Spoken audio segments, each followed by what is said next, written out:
মায়েদের বলবো, অনেক সংখ্যক মায়েরা এসে উপস্থিত হয়েছে, লক্ষ্মীর ভান্ডার 1000 টাকা দিচ্ছে, 1200 টাকা দিচ্ছে, প্রশ্ন নয়। আগে মায়েদেরকে আওয়াজ তুলতে হবে।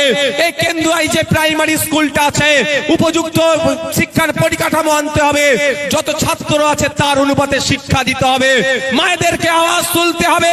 লক্ষ্মীর ভান্ডার পরে হবে 10 লাখ 12 লাখ টাকার বিনিময়ে চাকরি নয়, 330 টাকা ফর্ম ফিল আপ করে মেধার ভিত্তিতে চাকরির ব্যবস্থা হবে। সে হিন্দু চাকরি পাক, মুসলমান চাকরি পাক, দলিত চাকরি পাক, আদিবাসী চাকরি পাক, দেখার দরকার নাই। মায়েদেরকে আওয়াজ তুলতে হবে। 1000-1200 টাকা পরে হবে। যত মদের দোকান পশ্চিম বাংলায় আছে সব দোকান বন্ধ করতে হবে। মায়েদেরকে আওয়াজ তুলতে হবে। 1000-1200 টাকা পরে হবে। 1000-1200 টাকার গল্প রাখুন। স্কুল যে 25,000 পশ্চিম বাংলায় বন্ধ করেছেন সেটা খোলার ব্যবস্থা করুন। মায়েদেরকে আওয়াজ তুলতে হবে। 1000-1200 টাকার গল্প পরে হবে।